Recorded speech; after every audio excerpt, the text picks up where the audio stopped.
السلام علیکم دوستو۔ قرآن شریف کے ساتھ ایک ایکٹیو تعلق ہونا بہت ضروری ہے۔ اگر آپ ایک مسلمان ہیں اور آپ کے ڈے ٹو ڈے لائف میں 24 گھنٹے میں یا ہفتے میں یا مہینے میں آپ کا تعلق قرآن سے نہیں ہے تو یہ ایک بہت ہی افسوس کی بات ہے۔ اس سب کے گناہگار ہم سب ہیں۔ مطلب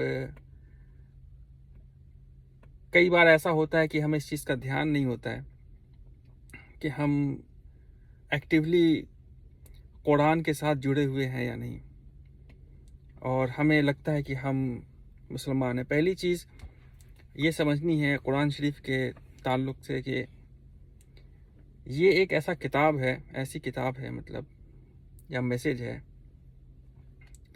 جو آپ کو ایکسیسیبل ہے۔ اس کا ایک سرا آپ کے پاس ہے اور دوسرا سرا اللہ کے پاس ہے، اللہ کا کلام ہے۔ تو اس کی جو امپورٹینس ہے وہ ایک معنی رکھتی ہے کہ اگر آپ کے پاس ایک خط آ جائے کسی کنٹری کے پریزیڈنٹ کا تو آپ کتنے زیادہ خوش ہوں گے کہ بھائی یہ مجھے لکھا گیا ہے یہ خط، اور کہاں سے؟ تو بھائی کسی کنٹری کے یا جس کنٹری میں آپ رہتے ہیں وہاں کے پریزیڈنٹ یا پرائم منسٹر نے لکھ کے دیا ہے۔ تو اسی طرح اس دنیا کے بنانے والے نے آپ کے لیے ایک کتاب اتاری ہے۔ یہ کتاب ہر ایک اس انسان کے لیے جو ہدایت پانا چاہتا ہے، اور اگر ہم نے اس کتاب کو بند کر کے رکھ دیا یا اس کو اپنے ریچول کا ایک حصہ بنا لیا، جیسے اور ڈیفرنٹ مذاہب نے کیا ہے کہ اس کی امپورٹینس اتنی زیادہ کر دی کہ اس کو چھونے سے پہلے بھی لوگ 10 بار سوچتے ہیں، تو پھر اس کتاب کا مقصد فیل ہو جاتا ہے۔ یہ کتاب زندہ لوگوں کی کتاب ہے، وہ لوگ جو کہ زندہ ہیں۔ کئی بار ایسا ہوتا ہے کہ کچھ لوگ اپنے نئے گھر بنواتے ہیں یا کسی کے گھر میں کسی کا انتقال ہو جاتا ہے تو قرآن پڑھتے ہیں۔ قرآن کا یہ پرپس نہیں ہے۔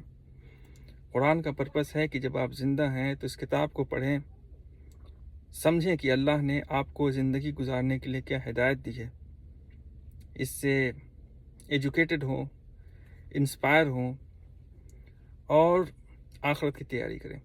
بیسیکلی ایک مینول ہے جو کہ آپ کو موت کے بعد کی زندگی کے لیے پریپیئر کرتا ہے، کیونکہ اس بات پہ سب کا اتفاق ہے اور ہمارا تجربہ ہے کہ زندگی جو ہے آج نہ کل ختم ہونی ہے۔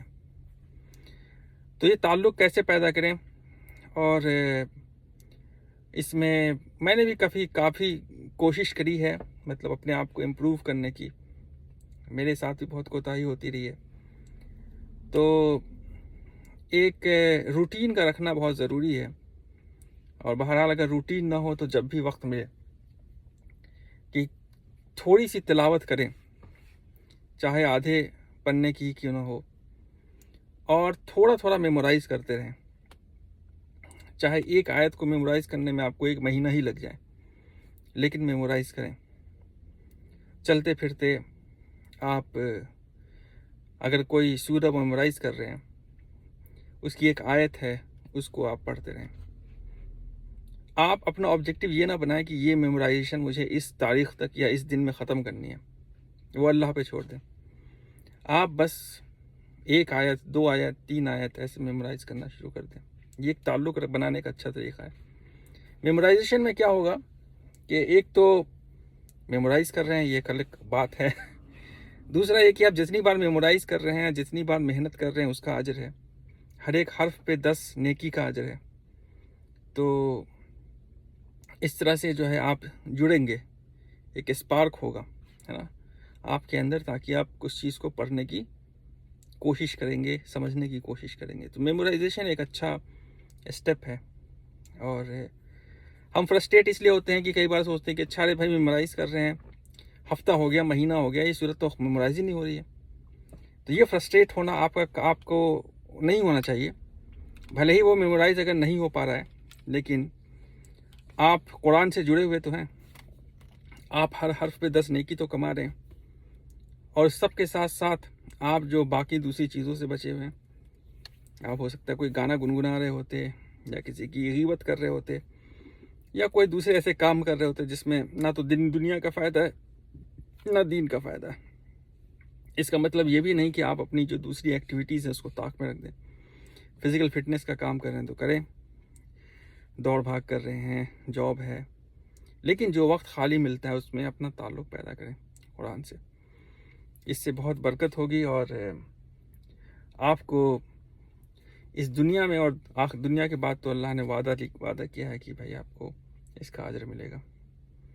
یہ کوئی چھوٹی سی بات تھی، بتانا چاہ رہا تھا میں. السلام علیکم.